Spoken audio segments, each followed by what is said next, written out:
Bismillahirrahmanirrahim. This is me, Miss Aisha Manzoor, and you are watching my channel Chemistry Solutions. So today in this lesson, we are going to do Cambridge O-level paper, the variant 225070, and the session October-November, year 2023. Time duration for this paper is 1 hour 45 minutes, and total marks of for this paper is 80. So we are going to do first question. Choose from the list of compounds to answer these questions. So we have ammonia, ethanol, glucose, magnesium chloride, magnesium oxide, methane, nitrogen dioxide, phosphorus pentachloride, polyethylene, sodium bromide, and water. So each compound may be used once, more than once, or not at all. Identify the compound that is a waste gas from digestion in animals. So from the list we can identify if methane gas is there. Yes, methane is the gas which will produce from the digestion in animals. So we will write here the answer methane.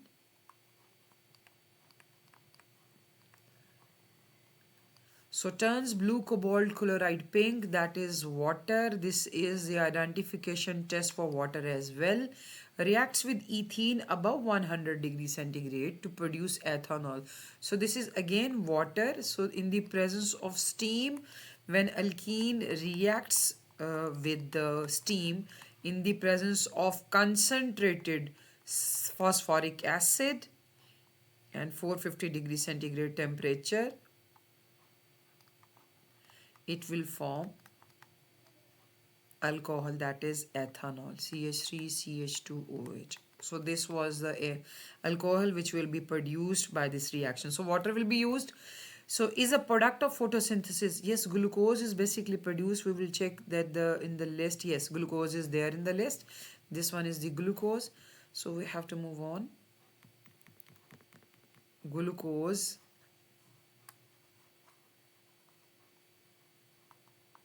contains an anion with a charge of -2. Again, we have to look at the yes, magnesium oxide. Magnesium carries 2 plus charge, where oxygen carries 2 minus charge. So this is the anion, negatively charged ion of oxygen, which carries 2 minus charge. So this one is the magnesium oxide. We have to write the complete name of this compound to answer, because we have to select all of these things in the we have to take all of these names from the list. The question is about metals. Chromium is a transition metal, transition element. Sodium is an element in group 1 of the periodic table. State 2, physical properties. So always remember the physical properties. There are the difference between physical and chemical properties. So I will discuss the chemical properties of transition metals with you as well. Chemical properties, but here we just have to write the physical properties. Number 1 physical property of chromium, that is the transition elements. They have high melting and boiling point. High melting and high boiling point. Now come towards this different from the sodium, has low melting and boiling point, whereas they are very hard and having high density. High density. So if we are going to talk about the chemical properties, so they will form colored compounds having variable oxidation states. They form colored compounds, so it will come under the chemical properties. So you shouldn't write these properties here under the physical properties. Always remember and be specific according to the question. Reduce the number of protons and neutrons in chromium atom shown. Now look at the number of electrons and protons. Here you can identify. This is the number of protons. Here is the number of nucleon number. We have to subtract from the, first of all, we have to write the proton number 24. Then in order to calculate the number of neutrons, we have to subtract these two values. So 53 minus 24, it will be, if we will subtracting it, 9 and 29. So 29 is the number of neutrons. So as we will have a look on the part C, chromium 3 oxide reacts with carbon, okay, and chlorine. Read the question thoroughly. Reacts with carbon, Cr2O3 is there, it is going to react with carbon, these are our reactants. And chlorine, okay, so three reactants are there, Cr2O3, carbon and chlorine, to produce chromium 3 chloride. That is the formula CrCl3 and CO, carbon monoxide, is formed. So come towards the uh, answer. We have to construct the equation, symbol equation for this reaction. So always remember the 2 marks is there, so we have to balance this equation as well. So Cr2O3 reacts with carbon plus Cl2 chlorine to give us chromium chloride, that is CrCl3 plus carbon monoxide. So now we have to calculate, and we are going to calculate how many chlorine atoms are there. There are 3 2s are 6 chlorine atom. Okay, we can make it 2 3s are 6. Chromium is balanced. And how many carbon oxygen atoms are there? 3. So we can simplify, make it 3. So this is the way through which we have to balance this equation. After balancing, you will get full 2 marks here. Otherwise, you will lose 1 mark if you will not balance this equation. So now in the complete the diagram, show the electronic configuration of sodium ion. There are 2 marks. We have to complete the number of electrons. Sodium is having how many number of electrons are there? 11. But here it's an ion, so 2 8 1. If it will lose its 1 electron, we have to make the rest of the electrons 2 8. 2 in the first shell, 8 in the second shell. So this one will be our sodium ion. So this is electronic configuration of sodium ion. So table 2.1 shows the observations made when 4 different metals are heated in oxygen. Okay. So here are the metals. Lanthanum. Table 2.1 shows the observations made when 4 different metals are heated in oxygen. So metal lanthanum forms a layer of oxide rapidly on the surface but does not burn. So it means it doesn't burn. It forms a layer rapidly and does not burn. So here we have to focus on it. Mercury does not form a layer on the surface. Totally it is not forming any layer. Forms a layer but slowly but does not burn. Burns readily. So on having look on these observations, very much reactive, number 1 reactive. Then it form layer but rapidly. It means second number lanthanum is reactive. Then nickel is reactive, forming oxide layer but slowly. But mercury doesn't form any layer, so this one is the least reactive. So put the 4 metals in order of their reactivity. Put the least reactive metals first. So least reactive metal is mercury. So you have to write the order from least to most reactive. Mercury, then nickel, then lanthanum, and in the last sodium, which is very much reactive. So this one is the most reactive metal. So aluminum is used in food containers and overhead electric cables because it is resistant to corrosion. Explain why aluminum is resistant to corrosion. Number 1, it forms an oxide layer. Forms an oxide layer, that is Al2O3. And the very important second point is this layer is impermeable. So what does it mean impermeable? If we are writing this impermeable, the meaning for this impermeable is, you can say that stops oxygen getting in,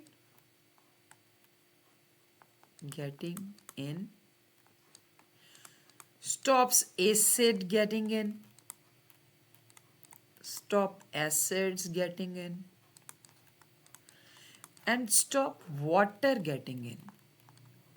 So impermeable is not allowing any water, acid or oxygen to come in contact with the aluminum. That's why it is resistant to corrosion. So this is the very important point of it. So next stage two, other reasons why aluminum is used in overhead cables. First of all, aluminum carries 3 plus charge, if you remember that. So it's a very good conductor of electricity. So first part which we will write here, that aluminum is a very good conductor of electricity. Good conductor of electricity. And second point is that it's very low density, having a very low density. That's why it is used in overhead cables. So it makes it very practical in using overhead cables. A student investigates the reaction of large pieces of calcium carbonate with dilute hydrochloric acid at 25 degrees centigrade. The hydrochloric acid is in excess. Complete the equation for the reaction by adding state symbols. So if calcium carbonate is solid, HCl is aqueous, water is liquid. So in the next step shows the volume of carbon dioxide gas released as the reaction proceeds. So this one is the graph. Reduce the volume of carbon dioxide gas released after 40 seconds. So after 40 seconds we can measure. This is the 40 seconds. We can measure.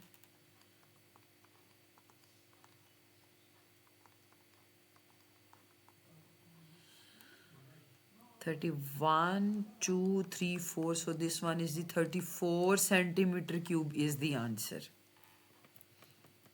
We will write the volume used 34 centimeter cube. The student repeats the experiment using the same mass of smaller pieces of calcium carbonate. All other conditions stay the same. Draw a line on the grid in figure to show the volume of carbon dioxide gas changes with smaller pieces of, here are the smaller pieces of calcium carbonate. So by doing the smaller pieces of calcium carbonate, the surface area of the substances will be increased. So now here this one is the graph. We have to draw the graph accordingly. If I will draw this graph here, so the surface area will be increased.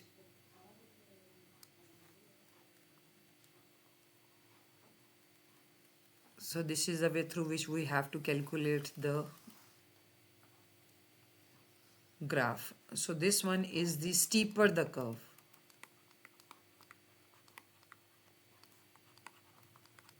Steeper curve shows the fastest the reaction. So through which we have to move on. So next question, the student repeats the experiment at 20 degrees centigrade. All other conditions stay the same. Describe and explain using Cullinan theory how the rate of reaction differs when a temperature of 20 degrees centigrade is used. So first of all, we have to focus on the question. We have to describe and explain using Cullinan theory how the rate of reaction differs when a temperature of 20 degrees centigrade is used. So it's very important to focus on what they are asking. Always remember, when will temperature decreases, rate of reaction decreases. Rate of reaction decreases.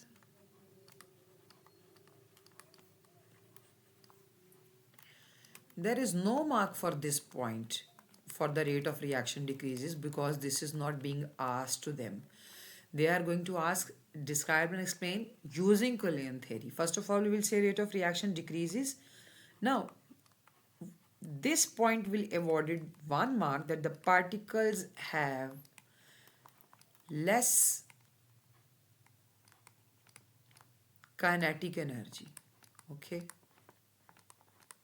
particles will have less kinetic energy. Yeah, fewer, you can say particles are having fewer successive collision. It's very important, we have to write about this successive collision. Whatever the fewer, if the rate is greater, then we will say that the successive collision is greater. But here is few successive collisions. Okay, fewer successive collisions. So in the next part, a sample of carbon dioxide gas is put into a gas syringe. The end of the gas syringe is then blocked so that no gas can escape. Explain using kinetic particle theory. Here we have to focus on the kinetic particle theory. Why increasing the pressure in the gas syringe decreases the volume of gas when the temperature stays the same. So here we have to write the particles are pushed together. Particles are pushed together. Pushed close together. We can write particles are pushed close together. Okay. So particles are pushed close together. That's why by increasing the pressure, particles come closer to each other. There is a gap between the particles in gases. In gaseous particles, there is a gap. So that's why they are pushing together and they are reducing their volume. So concentrated aqueous magnesium iodide is electrolyzed using graphite electrodes. Predict the products using electrode. So remember one thing, we have aqueous magnesium iodide. So at anode, we have the ions Mg2 plus and we have the ions H plus. On other hand, we have the ions, iodide ions, and we have the ions, hydroxide ions. So this is one is the aqueous, meaning concentrated solution is there. So iodine will produce at anode. Predict, we have to predict, they didn't write it here, they write the name or formula or whatever. So they are not specifying it. We can write iodine, we can write iodine, it's up to us. Both will be acceptable. If name, they are specifying about the name, then in that case we have to be specific with the name, not with the formula. So we have to follow the instructions accordingly. Concentrated on the magnesium, hydrogen is below in the reactivity series, so that's why hydrogen gas will be produced. At the cathode, positively ion will move and hydrogen gas will be formed, and it will be H2. This one is the hydrogen gas will be formed. So molten magnesium iodide is electrolyzed using graphite electrodes. Construct the ionic half equation for the reaction at each electrode when molten magnesium iodide is electrolyzed. So magnesium molten, there is no competition between the ions. Magnesium ion and iodide ions are present. So at anode, iodide ions will be there. So two iodide ions will form iodine plus 2 electrons will be lost, whereas at cathode magnesium 2 plus ion will go and it will gain 2 electrons and magnesium atom will form. So this is the way through which we have to write the equations. Describe a test for aqueous iodide ions. Include the observations for a positive results. So test for aqueous iodide ions are, so we have to add acidified silver nitrate solution. Okay, so yellow precipitates of silver iodide, light yellow precipitates of silver iodide will form. Light yellow precipitate. So if we are using lead nitrate, then in that case dark yellow precipitates will be formed. So here are the observations you can see. Iodide ions reduce manganese 4 oxide MnO2 to Mn2 plus ions. Two iodide ions M plus MnO2 4 hydrogen ions forming this reaction explain in terms of movement of electrons. So we have to focus on the movement of electrons. We have to focus on the movement of electrons, how iodide ions act as reducing agent. It means that iodide ions are going to be oxidized. The substance which is being oxidized is the reducing agent. Now come towards we will say which substance is being oxidized. The substance which is being oxidized is the reducing agent. So we have to discuss about the movement of electrons. So iodide ion is converted into iodine. So loss of electrons are there. So iodide ions will lose its electron and give it to the manganese in the MnO2. So what we will write here, that the iodide ions gain electron to the Mn in MnO2. So you have to describe whole of this statement, that where to whom it is going to give the electrons. So complete the statement that iodide ions is giving its electrons to manganese Mn atom to become an ion. You can observe here. So Mn in MnO2. So this is a complete answer to score full mark. So state the name of the type of reaction that involves simultaneously oxidation reduction. Very simple. That is, this is the redox reaction.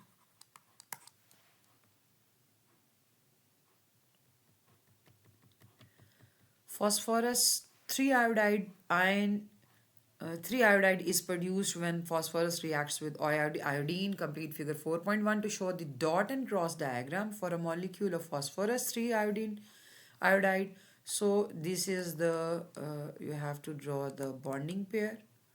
1 mark for this bonding pair if you will draw it here, and another bonds to show the non-bonding pair.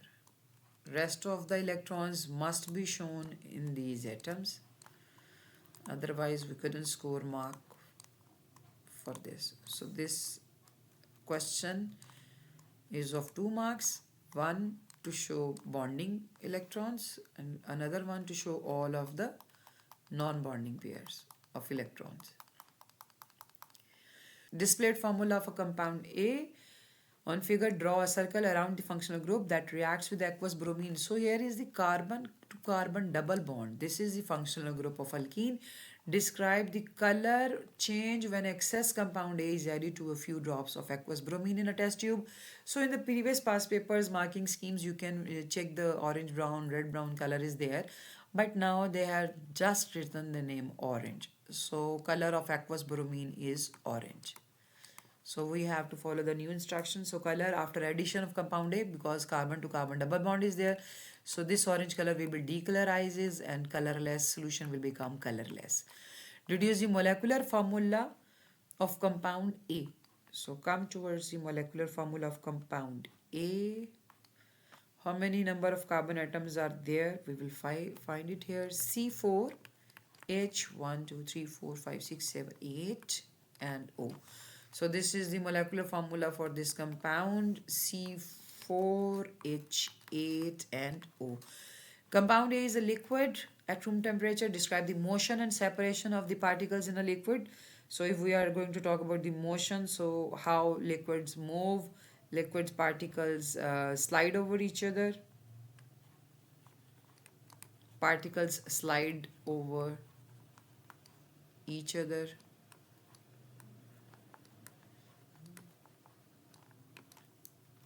So particles will slide over each other, and separation, they are close together. Particles slide over each other and the particles of liquids are close together.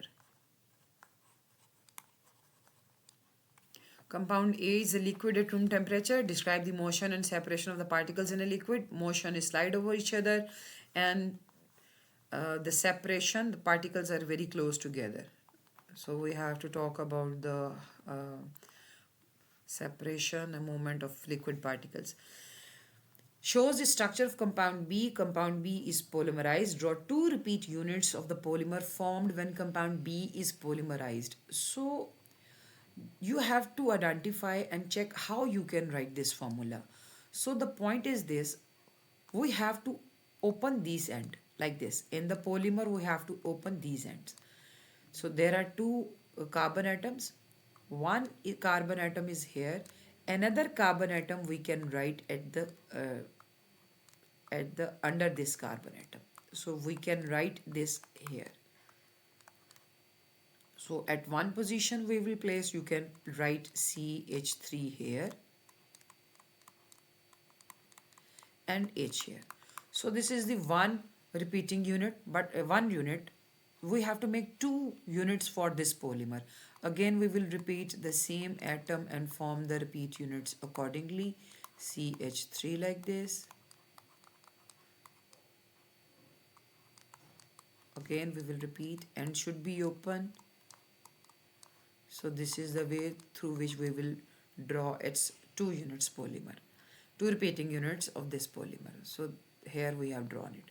Describe two environmental challenges caused by disposal of plastics. So disposal of plastics, landfills basically, landfills areas.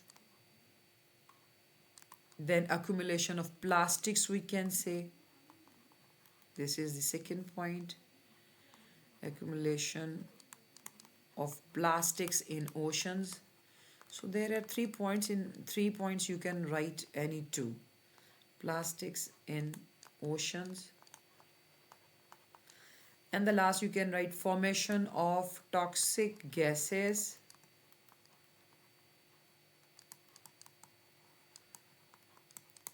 Toxic gases during burning. When we will burn these plastic, so they are non-biodegradable, so they will produce toxic gases. So this is the question which we have completed. Now in the next question, steam reacts with carbon to produce carbon monoxide and hydrogen. The forward reaction is endothermic. So this reaction is endothermic. Forward reaction is endo, then reverse reaction is exo. Explain in terms of bond making and bond breaking why this reaction is endothermic. First point we have to write that the forward reaction is endothermic. Reaction is endothermic and backward reaction is exothermic.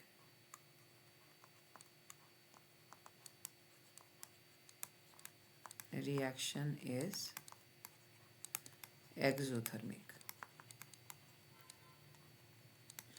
And the second point you have to write that this one more energy absorbed, more energy in this reaction, more energy absorbed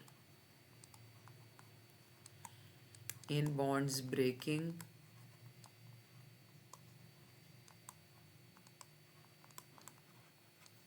then released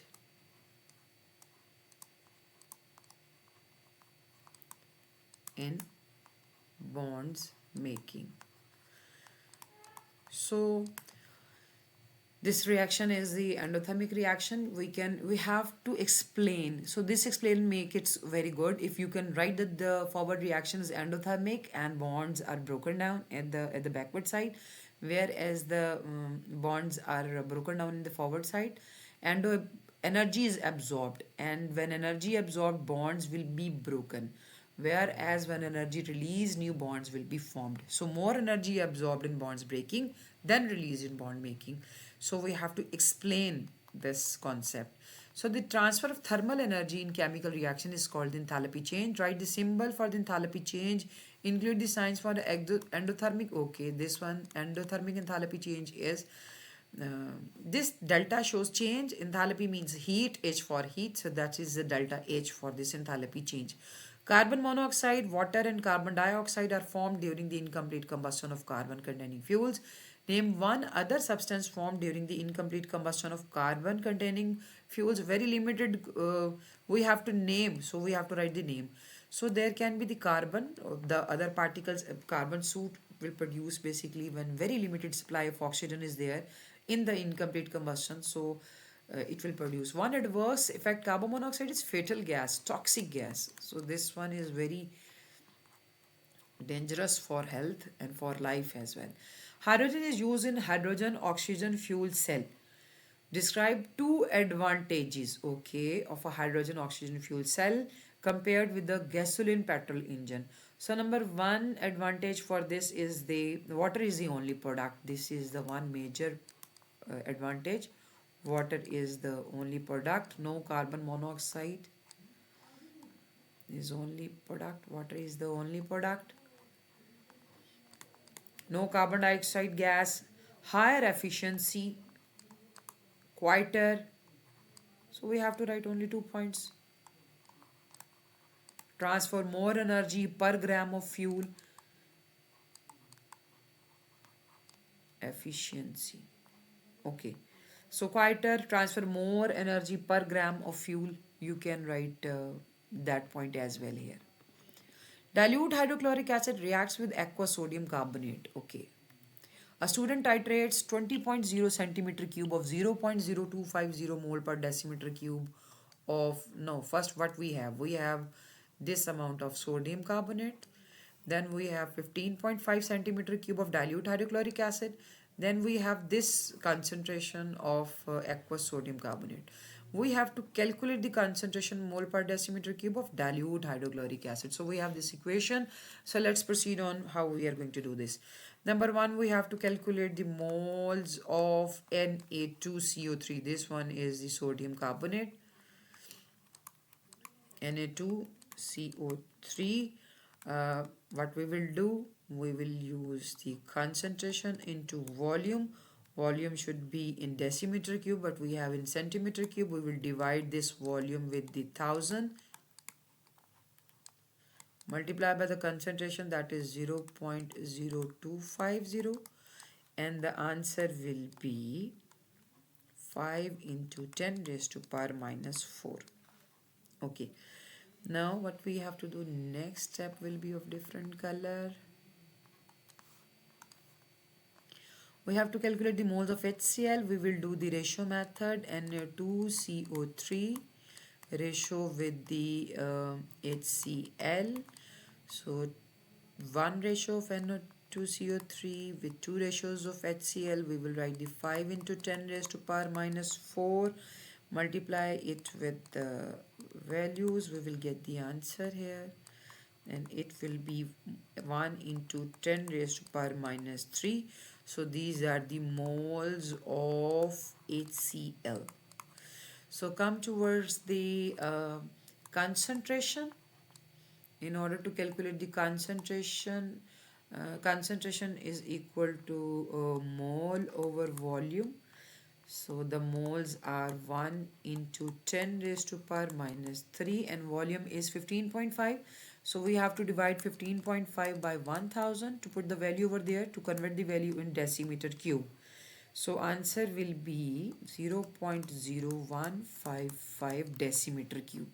So we will divide this value with 0.0155 decimeter cube, and answer will be 0.0645 mole per decimeter cube. This is the concentration. This is the unit of concentration. So we will write the answer here, 0.0645 mole per decimeter cube. So state the color of methyl orange in alkaline solution. It's yellow. Write the formula of the ion present in alkalis. So alkalis having OH minus charge. So the next point, calculate the volume of measured at room temperature pressure when 2.65 gram of sodium carbonate reacts with excess HCl. Okay. So first of all, we have to calculate the number of moles of sodium carbonate. Moles of sodium carbonate. Na2CO3, mass divided by mR or formula mass. Mass divided by mR or formula mass of the substance. Mass given is 2.65 gram. And the formula mass of Na2CO3, we can calculate it. This one will be 23 into 2 plus 12 plus 16 into 3, and answer will be, we will calculate it, and answer will be 106. So we will divide this value with 106 and answer will be here, that is 0.025. So we have to calculate the volume of CO2. So for volume, to calculate the volume of CO2, what we have to do? We have to calculate the moles of CO2. So second step, this one is the first step. Now we have to calculate second step, we have to calculate the moles of CO2. So Na2CO3 ratio CO2, 1 mole of this, 1 mole of this, and answer is 0.025 moles will produce this one. So 0.025 answer will be there for the moles of CO2. So these moles will be multiplied by 24,000 because we have to give the answer in centimeter cube. It will give the answer, that is 600 centimeter cube. So this is the volume of carbon dioxide gas. Hydrochloric acid is a strong acid. Define this term strong acid and phrase strong acid. The acid which dissociate or ionize completely in water. Which completely ionize or dissociate in water. State one adverse effect of oxides of nitrogen. Yes, it affects on the respiratory tracts and all that. It badly affect on our oxide of nitrogen contributes to acid rain. State one other effect of oxides of nitrogen, that is photochemical smoke. Yes, photochemical smoke. Okay, and the next, complete the symbol for the equation. This carbon monoxide is going to convert it into carbon dioxide gas, and nitrogen monoxide is converted into N2 gas. So if we will say now it's balanced, 2CO2 plus N2 gas. The equation for the reaction of carbon monoxide with hydrogen at a high temperature in a closed container is shown. The forward reaction is exothermic. Yes, forward reaction is exothermic, whereas the backward reaction is endothermic. Okay. Predict and explain the effect, if any on the position of equilibrium when the pressure is increased and the temperature remains constant. जब pressure increase करेंगे और temperature constant रखेंगे तो what we will do? Predict and explain the effect of any on the position of equilibrium when the pressure is increased. Now pressure is increased, so we have to concern about the number of moles of gases. On the reactant side, there are 3 moles, 2 moles of hydrogen gas, 1 mole of CO gas, 1 mole of methanol gas is produced, so total 3 and 1 ratio is there. So position of equilibrium when pressure is increased and the temperature remains, pressure is increased, so we have to write answer with, to get the 2 points, that the position of equilibrium moves to the, we have to increase the pressure. Position of equilibrium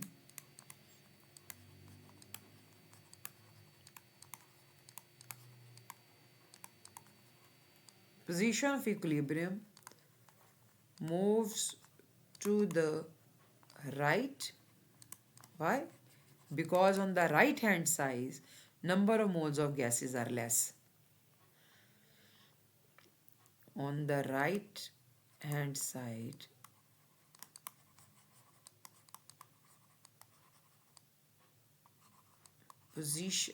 number of moles of gases are less. Number of moles of gases are less. So always remember one thing. Let me give you the understanding how you can understand this concept. If we will increase the pressure, a reaction will move in that direction where number of moles of gases are less moles. Right? Increased pressure. You have to make small mnemonics to memorize this thing. Vice versa, if we will decrease the pressure, reaction will move in that direction, number of moles of gases are more. So that's why you have to move on like this. So predict and explain the effect, if any, on the position of equilibrium when the temperature is increased and pressure remains constant. By increasing the pressure, reaction will move in the endothermic side. So equilibrium will shift towards the left hand side. Equilibrium moves to the left because the reaction, uh, the backward reaction is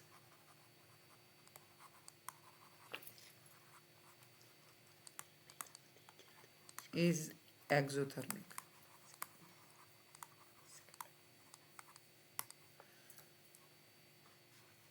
Is exothermic. So backward reaction is exothermic. Methanol reacts with ethanoic acid to produce an ester. Name an ester to draw its displayed formula. So ethanoic acid and methanol. So one thing we have to remember, methanol names end with methyl ethanoate. So it will be methyl ethanoate. So it will be on us. We can write methanol first. The structure with O starts with methanol and structure with C double O ends with the ethanoic acid. So rest of the molecule we have to draw. One carbon atom methanol. So we have to draw one carbon atom is here. So ethanoic is there. Two carbon atom with carboxylic acid. We will draw the two carbon atoms are there. So this is the way through which we have to complete our structure. This one is the methyl ethanoate. So this is the structure of methyl ethanoate. Methanol is a member of the homologous series. Describe two general characteristics. Yes, any two general characteristics we can write. They have similar chemical properties. They have same functional group. They have same functional group. They have same functional group. They have same chemical properties. They differ from one member to another by CH2. You can write there. Differ they differ from one member to another by CH2 group. You can write that they have same chemical properties. The gradually change in the physical properties as we go down the homologous series. So a number of characteristics can be written over there. So the table 9.1 shows the melting point and relative electrical conductivity of three elements. Okay, good, poor, and poor. Use idea about the structure and bonding to explain the difference in melting points of diamond and iodine. So diamond is basically giant molecular structure, covalent bond. We have to idea about structure and bonding. So we have to discuss these two things. If I will write iodine here, iodine is with simple covalent molecule,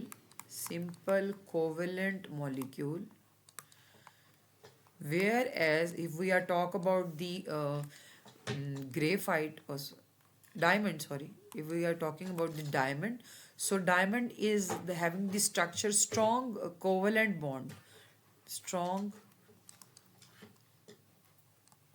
covalent bonds with giant or macromolecule. Giant covalent bond is there. So giant macromolecule covalent bond is there, so the structure is there. So how bonding is there? So strong covalent bonding is there, so greater amount of energy is required to overcome these forces because of the strong covalent bond. You have to write greater amount of energy is required to overcome these forces. That's why they have high melting point. High melting and boiling point. Melting point. Why? Because greater amount of energy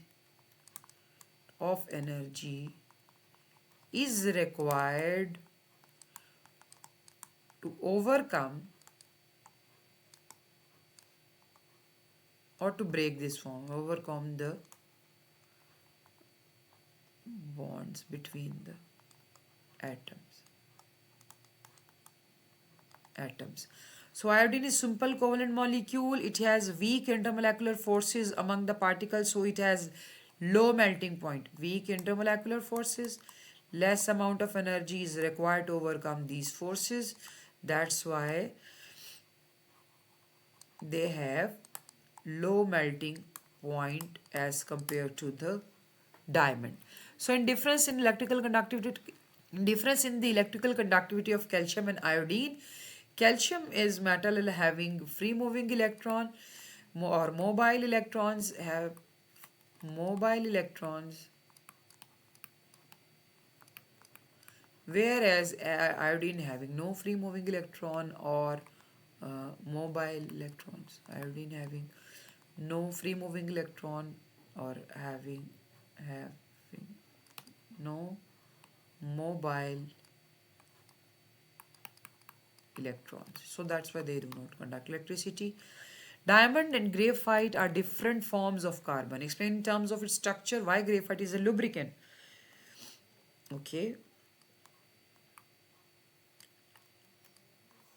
So atoms in graphite are arranged in layers.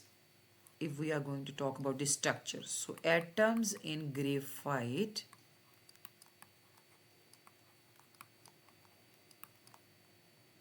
are arranged in layers. Are arranged in layers. So this is the point which is very important. So the particles are the arrangement of the particles. Wherever we are going to talk the next point, that the layers in graphite can slide over each other or slip over each other. So these layers, so that's why act as lubricant,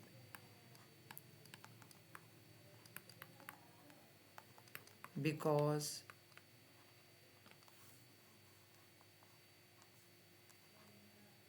layers can slide over each other.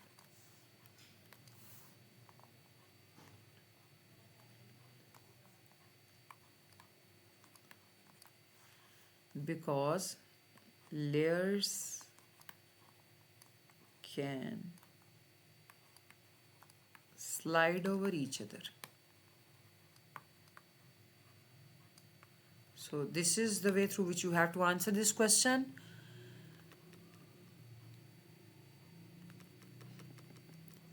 A compound of sodium, iodine, and oxygen contains 11.62% sodium. Okay. Iodine 24.24%. Oxygen is this. Okay. I'm going to write the values of this: 11.62% of sodium, 64.14% iodine, and 24.24% of oxygen. So come towards this, we have to divide these values. 23 127 of iodine, this is the atomic mass. Actually I am going to write it over there, and another one is oxygen 16. So we have to divide these values and we will get the answers. By dividing these values, we will get the answer 0.505. Then we will get the answer of iodine 0.505. Then we will get the answer 1.515. So choose the we have to choose the value that is we have to choose the value which is the least value among all that. So 0.50 is the least value. We have to divide this value to all these answers. 0.505, 0.505. So answer will be 1, 1 and 3. So we have to write the formula here, NaIO3. This is the empirical formula. So this was the last question which we have done it right now. Okay, so I hope so that you have learned it very well. So this was a paper of October-November session 2023. Consistency is the key of success. Signing off, Miss Aisha Manzoor.